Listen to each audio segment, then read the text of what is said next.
राम राम भाई सारा ने आज को अपना टॉपिक है त्रिविमीय बॉक्स मेकन पार्टिकल इन 3 डायमेंशनल बॉक्स। तो अपने पास एक बॉक्स है। बॉक्स की जो लंबाई है वो स्मॉल ए है, चौड़ाई है वो स्मॉल बी है, और जो स्मॉल सी है वह उसकी ऊंचाई है। अपने उसके बात करेंगे कि इसमें एक m द्रव्यमान का एक कण है, ठीक है, उसकी एनर्जी ई है। वो इस विभव क्षेत्र में, मतलब ये अंदर ये बॉक्स है, इसके अंदर विभव है हमारे पास 0, ठीक है। बाहर विभव हमारे पास इनफाइनाइट है। इसके बाहर, इस बॉक्स के बाहर विभव का मान हमारे पास इनफाइनाइट है।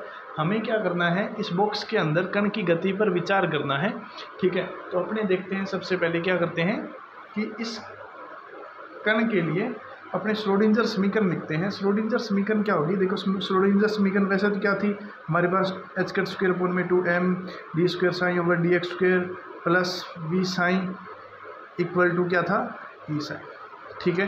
तो अब हमारे पास इसमें ये तो एक विमीय बॉक्स के लिए थी, ठीक है।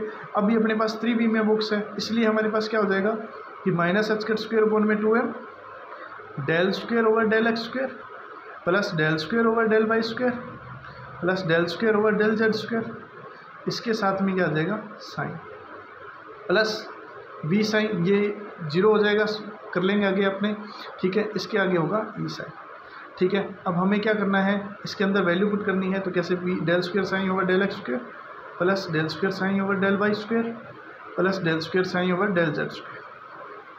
उसके बाद में इसका मान 0, ठीक है। उसके बाद में ये इधर आ जाएगा 2me ओवर h² साइन बराबर में 0। ये है हमारे पास त्रिविमीय श्रोडिंगर समीकरण, ठीक है। अब हमें क्या करना है, इस समीकरण का, ये मान लो समीकरण नंबर 1 है, हमें इस समीकरण का हल ज्ञात करना है। हल ज्ञात करने के लिए अपने क्या करते हैं,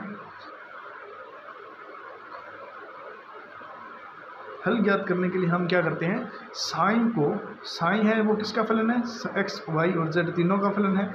इसको एकल चर समझते हो, जिसमें सिर्फ एक ही वेरिएबल हो, उस पर डिपेंडेंट 3 मल्टीप्लाई इस प्रकार से कर लेते हैं कि एकल चर है y वाला, z वाला और x वाला। एकल चर के ऊपर अपने डिपेंडेंस देख लेते हैं इसके, और इनका तीनों का गुणनफल ही क्या हो जाएगा, तीनों त्रिविमीय बॉक्स के लिए करना हो जाएगा, ठीक है। अब अपने क्या करते हैं कि ये समीकरण नंबर हमारी 2 है, तो समीकरण 2 का मान हम क्या करते हैं, समीकरण 1 में रखते हैं। समीकरण 2 का मान समीकरण 1 में रखने पर, समीकरण 2 है हमारे पास ये, तो डी ये है हमारे पास, इसका मान क्या आ जाएगा, देखो x के सापेक्ष कर रहे हैं तो x वेरिएबल रहेगा, बाकी सब कांस्टेंट रहेंगे, तो ये बाहर आ जाएगी y और z, ठीक है। तो यहाँ पे रहेगा x, इसके साथ में x, ठीक है, ओवर del x², ठीक है, प्लस इधर भी आ जाएगा हमारे पास x और क्या रहेगा z कॉन्स्टेंट रहेगा, और del² y over del y², ये y प्लस यहाँ पे आ जाएगा हमारे पास x और y, इधर आ जाएगा हमारे पास del² z over del z², ठीक है, प्लस का 2me बटा में h²। इसके साथ में अपने क्या करना है, साइन की जगह वैल्यू रखनी है, तो यहाँ पे भी x y और z, ठीक है, बराबर में क्या आ जाएगा 0, ठीक है। अब अपने क्या करना है, इसमें दोबारा से क्या करते हैं, x y z का भाग देने पर हम तीनों का क्या करेंगे, डिवाइड करेंगे, ठीक है। इसके अंदर डिवाइड करते हैं, देखो वापस से क्या आ जाएगा, देखो 1 में x आएगा, समझे, y वाला इससे कैंसिल हो जाएगा, बट x वाला वेरिएबल है, इसके मल्टीप्लाई में है, डिफरेंशिएशन है, वो भी पार्शियली डिफरेंशिएशन है, इसलिए यहाँ पे क्या होगा कि ये x वाला कैंसिल नहीं होगा, तो यहाँ से del x बटा में क्या होगा del x², प्लस y वाला कैंसिल नहीं होगा, तो यहाँ पे y del² y बटा में del y², प्लस इधर आ जाएगा 1 में z del² z over del z², ठीक है, प्लस 2me बटा में h² बराबर में क्या आ जाएगा 0। मतलब तीनों का आपने डिवाइड किया है, तो यहाँ से ये चीज़ बनती है, ठीक है। अब देखो कि अब ये तीनों पद हैं, तीनों पद मतलब एक पद, दूसरा पद और तीसरा पद, तीनों x का, ये x का है, ये y का है और ये z का है। ठीक है, ये तीनों पद हैं वो एक दूसरे से स्वतंत्र है। स्वतंत्र है मतलब x पे डिपेंड कर रहा है, x y वाले पे डिपेंड कर रहा है, z वाले पे डिपेंड कर रहा है। इसके लिए अपने क्या करते हैं, इसको इस रूप में लिखते हैं कैसे कि 1/x, अपने x वाले को छोड़ देते हैं एक बार के, अपने बाद में कर लेंगे इसको साथ में, डेल एक्स स्क्वेयर, ठीक है, बराबर में, या फिर अपन लिख सकते हैं माइनस का के एक्स स्क्वेयर, मतलब इसको मैंने अपने पहले मानते थे ना के स्क्वेयर बराबर में 2m/h² ये मानते थे। बट अभी क्या करना है अपने को कि यहाँ पे इस वाले को सिर्फ x का वेरिएबल मानना है हमें, इसके बराबर में 0, तो 1/x del square x over del X square बराबर में क्या आ जाएगा के एक्स स्क्वेयर। ठीक है, उसके बाद में इसको अपने समीकरण बनाने के लिए क्या करते हैं, del square x over del X square, ठीक है, बराबर में के एक्स स्क्वेयर, इसके साथ में x। ये हमारी समीकरण नंबर बन गई है 3। इसी प्रकार हम दूसरे समीकरणों को भी बना लेते हैं, कैसे, del square y over del Y square बराबर में आ जाएगा के वाई स्क्वेयर, इसके साथ में y। ये समीकरण नंबर 4। इधर आ जाएगा del square z over del z square बराबर में के z स्क्वेयर z, इधर आ जाएगा समीकरण नंबर 5। समझे ना इतनी बात को। अपने ने क्या किया है, कुछ नहीं किया है, के एक्स के वाई और के जेड इनके अंदर घटकों के अंदर इनको तोड़ा है। हम इसको लिख लेते हैं कि जहाँ पे हमारे पास के एक्स के वाई और के जेड इस प्रकार से हो जाएंगे। देखो के एक्स स्क्वेयर प्लस के वाई स्क्वेयर प्लस के जेड स्क्वेयर इक्वल टू मान लिया अपनों ने के स्क्वेयर, बट हमारे पास के स्क्वेयर की वैल्यू कितनी है, हमारे पास 2m/h²। समझे ना बात को। ठीक है, ये अपने मान लेते हैं। अब अपने देखो इससे पहले जो समीकरण बनी थी उसमें हम साइन का मान निकाल देते, अब हमारे पास अलग अलग फलन है x, y और z के, तो हमें उसके मान निकालने हैं। तो उसके मान निकालने के लिए अपने क्या लिखते हैं, देखो पहले अपने ने एक विमीय बुक समीकरण किया था, तो उसमें क्या किया था, साइन का मान निकाला था। साइन का मान हमारे पास आया था √2/a साइन n π(x/a), ये आया था। अब अपने पास तीनों का वेरिएबल है, तीनों का फंक्शन है, इसलिए हम इसको घटकों में तोड़ते हैं, x वालों के लिए और y वालों के लिए और z वालों के लिए। तो x वालों के लिए क्या आएगा, x वालों के लिए आएगा ये देखो √2/a, मतलब उसकी लंबाई a है। ठीक है, उसके बाद में साइन n वहाँ पे क्या आएगा, n1 ले रहे हैं अपने, क्योंकि पहले वाले के लिए कर रहे हैं इसलिए n1। उसके बाद में π/a, इसके साथ में क्या आ जाएगा, x आ जाएगा। ठीक है, हमारे पास उसके बाद में जहाँ अपने लिख देते हैं ना, पहले अपने ने ऐसे दिया, ये क्या था, तब एक के बराबर में क्या था, n π लिया था जब एक विमीय बॉक्स को किया था। अब की बार अपनों ने क्या लेना है, के x, हमने x वाला लिया हुआ है, a बराबर में n1 π, n1 लिया हुआ है अपनों ने इसके लिए। तो n1 n2 और n3 तीन पार्ट लेने हैं अपने को इन अलग अलग पार्टिकल्स के लिए, अलग अलग वैल्यू के लिए, वेरिएबल्स के लिए। ठीक है, अब अपने पास इसके y के लिए करेंगे तो 2/b √2/b, यहाँ पे साइन, यहाँ पे आएगा n2, दूसरे के लिए कर रहे हैं पाई। उसके बाद में हमारे पास क्या आएगा, उसके बाद में आएगा हमारे पास इसके लिए y वाले के लिए कर रहे हैं तो बटा में b, तो यहाँ पे अपने पास क्या आ जाएगा कि k/b = n2 पाई। समझ गए बात को। ठीक है, उसके बाद में z वाले के लिए करेंगे तो √2/c साइन n3 π/c, इधर आ जाएगा z, यहाँ पे आएगा हमारे पास क्या, के zc = n3। ठीक है, ये बात समझ जाओ अपने हो। ठीक है, ये अपनी क्या है, तीनों इक्वेशन नंबर दे देते हैं अपने। मान लिया इसको इक्वेशन नंबर 5 दे दिया, फिर 5 बन रही है, 6 बन रही है, तो अपने 6 नंबर दे दिया, 7 नंबर दे दिया और 8 नंबर दे दिया।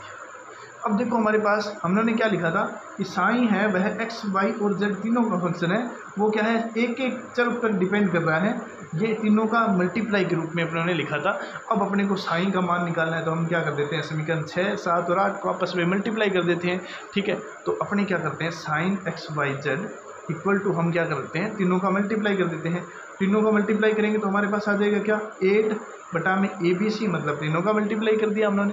ठीक है, इधर आ जाएगा हमारे पास sine n1 π/a x sine n2 π/b y sine n3 π/c, इधर z। ठीक है ना, तीनों के लिए कर दिया हम लोगों ने। अब अपने को क्या करना है, यहाँ से हम क्या करते हैं, इसको तो अपने क्या बोलते हैं, आइगन फंक्शन। इसको क्या बोलते हैं हम, आइगन फलन बोल देते हैं, आइगन फलन। अब अपने को वैल्यू निकालनी है किसकी, आइगन मान की।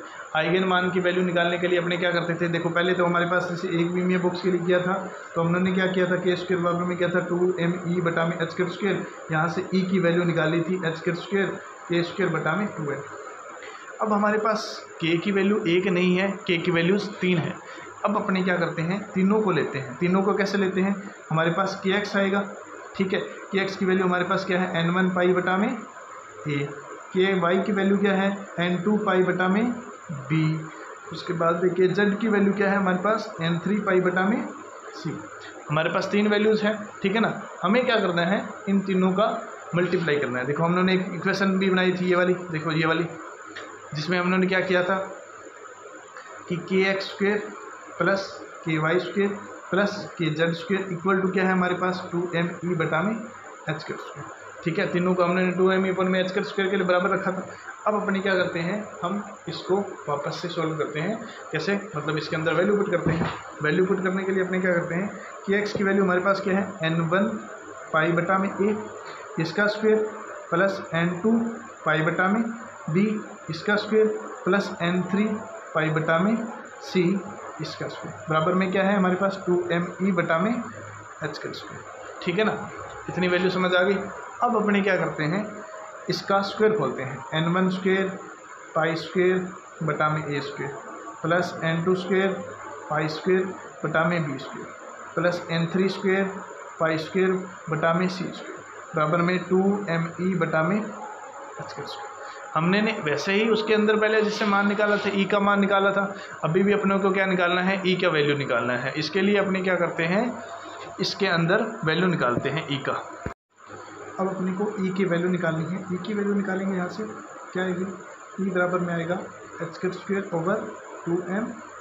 इधर आ जाएगा हमारे पास n1 स्क्वेयर, ये पाई स्क्वेयर को अपने बाहर निकाल लेते हैं, n1 स्क्वेयर वन में a square plus n2 square one में b square plus n3 square one में c स्क्वेयर। ये तीनों वैल्यू आ गई हमारे पास। ये तीनों क्या है हमारे पास, क्या है, आइगन मान है। अब अपने क्या करते हैं, इस आइगन मानों को सोल्व करते हैं। कैसे करते हैं, देखो कि यदि हमारे पास क्या हो जाए, एक कंडीशन हो जाए, क्या हो जाए, कंडीशन हो जाए कि यदि हमारे पास स्मॉल a बराबर में स्मॉल b बराबर में स्मॉल c, मतलब क्या है कि ये एक घन है, a बराबर b बराबर c है, मतलब एक घन है। तो अपने क्या करते हैं, इसके अंदर आइगन वैल्यू का मान क्या आ जाएगा, एच स्क्वेयर पाई स्क्वेयर बटा में 2m। ये a स्क्वेयर मान लेते हैं, a स्क्वेयर बाहर आ जाएगा, तो ये आएगा n1 square plus n2 square plus n3 square. किसके लिए आया है, ये एक घन के लिए, ठीक है ना, एक घन के लिए आया है।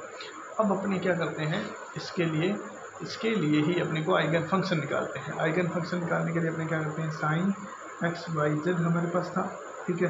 तो यदि हमारे पास तीनों क्या है, घन है, ए बराबर बी बराबर सी है, तो हमारे पास 8 अपॉन में क्या आ जाएगा, ए की क्यूब आ जाएगा, ठीक है, ए की क्यूब आ जाएगा। यहाँ पे साइन n1 पाई बटा में ए साथ में एक्स, इधर साइन n2 पाई बटा में ए वाई साइन n3 पाई बटा में ए जेड। ये तीनों आएंगे, ठीक है ना। ये है हमारे पास आइगन मान और ये है हमारे पास आइगन फलन, ठीक है। ये किसके लिए है, ये सिर्फ और सिर्फ घन के लिए है, a बराबर b बराबर c है तब।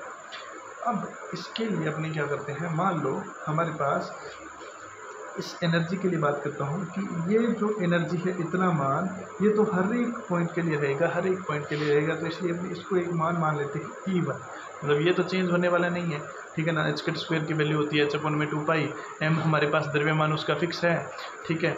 और उसके बाद में अपने क्या करते हैं, ए है, ए भी अपने ने क्या कर दिया, फिक्स कर दिया, क्योंकि हमारे पास गन है उसका पता है, ठीक है। अब अपन क्या करते हैं, इसको E1 मान लिया, इसके साथ में क्या आएगा, n1 square plus n2 square plus n3 का स्क्वेयर, ये तीनों का स्क्वेयर आ जाएगा। यहाँ पे n1 और n2 और n3 क्या है, ये ऊर्जा स्तर के लिए है, समुच्चय रूप में प्राप्त कर सकते हैं कि ये इनमें से कई समुच्चय इसके हो सकते हैं, जैसे n1 n2 और n3, ये तीनों 1 1 और 1 के बराबर भी हो सकते हैं, ये दोनों 1 2 1 के बराबर भी हो सकते हैं, 2 1 1 के बराबर भी हो सकता है, 1 1 2 के बराबर भी हो सकते हैं। ठीक है, इस प्रकार के कई समुच्चय बन सकते हैं। ठीक है ना। अब देखो यदि मैं ये वाला समुच्चय लेता हूँ, इसके अंदर वैल्यू रखता हूँ, तो हमारे पास ई की वैल्यू क्या आएगी, देखो ई की वैल्यू आएगी ना 3e1। अब इसका कोई और सेट बन सकता है क्या, और सेट बन सकता है, नहीं बन सकता ना, ए को कितना ही घुमा लो इतना ही बनेगा ना। ठीक है, इसके लिए इसकी वैल्यू क्या है हमारे पास, जो फर्स्ट हमारे पास जो ऊर्जा स्तर है उसकी वैल्यू हमारे पास क्या रहेगी, इस प्रकार से ये ऊर्जा स्तर होगा, इसकी वैल्यू हमारे पास रहेगी पहले की 3e1। ठीक है ना। अब उसके बाद में यदि मैं दूसरे वाले को यूज़ करता हूँ, 2 को इधर उधर घुमाता हूँ, तो हमारे पास 2 की स्क्वायर 4 +1 4 5 6, तो यहाँ पे हमारे पास क्या आएगी 6e1, है ना, 6e1 आएगी। पर उसके कितने समुच्चय हो सकते हैं हमारे पास, कितने समुच्चय हो सकते हैं, 1 2 और 3। इस प्रकार से इसके 3 सेट हो सकते हैं, इसके सिर्फ और सिर्फ 1 सेट हो सकता है।